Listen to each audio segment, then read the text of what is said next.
بے روزگاری کو کم کرنے کے لیے جو ڈیمانڈ رکھے ہیں انشاءاللہ ان کی باتوں پہ عمل کیا جائے گا اور یہاں پہ اسپیشل بھرتی کا سلسلہ جو ہے ہم لگا کے رکھیں گے تاکہ نوجوان جو ہیں وہ ملازمت اور روزگار حاصل کر سکیں.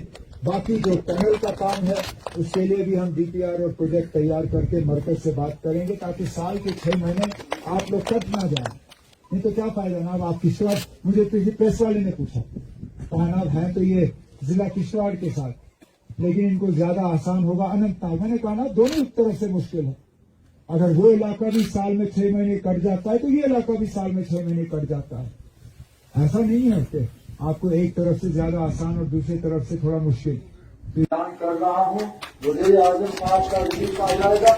پھر جو رقم MLA صاحب نے جہاں دیا ہے جو میں نے ابھی اعلان کیا ہے جو ہوا ہے اور جو وزیر اعظم صاحب کی طرف سے آئے گا اس کے بعد جو فرق رہے گا وہ فرق جو ہے ہم پورا کر لیں گے. تو آپ کے مکان بھی تیار کریں گے جس طرح MLA صاحب نے کہا یہاں ماڑوا وارڈن میں ہمیں 2 کم از کم فائر سروسز کے اسٹیشن جو ہیں یہاں بنا کے فائر سروسز کی گاڑیاں یہاں تعینات کرنی ہوں گی. ہمیں ایمبولینس کا انتظام کرنا ہوگا تاکہ خدا نہ خواستہ اگر پھر جا کے یہ ہوا تو جو یہاں پہ آپ کے نمائندے نے اپنی تقریروں میں بات کی کاغذ میں نے رکھا ہوا ہے میں سری نگر واپس لے جاؤں گا اور اس پہ ہم عمل کریں گے اور انشاءاللہ امید کریں گے کہ مل کے ہم آپ کو اس تکلیف سے نکالیں آپ کو نئے سرے سے بسائیں.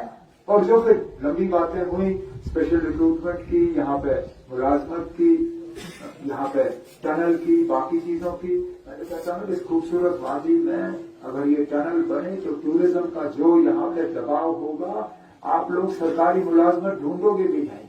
اور انشاءاللہ میں آپ کو یقین دلاتا ہوں کہ ان سب چیزوں کے لیے ہم پروجیکٹ تیار کریں گے. پروجیکٹ ہم دلی بھیج کے ان کے ساتھ بات کر کے آپ کو ان 5 سال میں ہم جوڑنے کا کام اور آپ کے مطالبے حل کرنے کا کام کریں گے لیکن فوری طور ہوں گے. اور جتنا بھی ہم آپ کے لیے کر سکیں گے میں آپ کو یہ یقین دلاتا ہوں کہ اس مشکل دور میں ہم آپ کی مدد کریں گے اور آپ کو یہ اکیلے پن کا احساس نہیں ہونے دیں گے. یہی کہنے کے لیے میں آیا ہوں اور اللہ تعالیٰ آپ کو اپنی حفاظت میں رکھے اور دوبارہ اس طرح کے حالات آپ کے ساتھ نہیں ہوں یہی ہم اللہ تعالیٰ سے دعا کریں گے.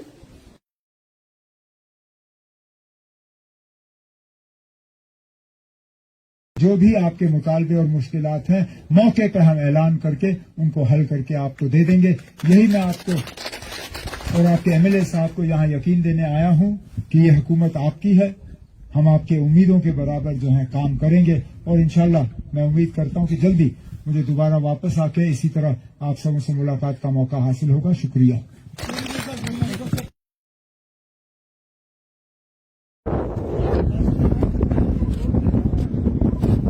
حالات میں اپنا پہلا دورہ کرنا پڑا لیکن یہ میری ذمہ داری تھی کہ میں یہاں لوگوں تک پہنچوں اور انہیں اس بات کا احساس دوں کہ وہ اس مشکل دور میں اکیلے نہیں ہیں. ہماری ذمہ داری ہے کہ ہم ان کی مدد کریں اور ان کو نئے سرے سے بسائیں. کچھ حد تک حکومت نے انتظامیہ نے ان تک ریلیف پہنچانے کی کوشش کی. میں نے اس میں کچھ اس کو بڑھایا ہے آج اور جیسے میں نے اپنی تقریر میں ابھی کہا ہم وزیر اعظم صاحب کو بھی پرائم منسٹر ریلیف فنڈ کے تحت ان سے مدد مانگنے کا کام ہم نے شروع کیا ہے. امید کر رہے ہیں کہ وزیر اعظم کے ریلیف فنڈ سے بھی یہاں لوگوں کو تھوڑا سا ایک حصہ ملے گا اور جو باقی بچا ہوا ہے وہ ہم پورا کر دیں گے.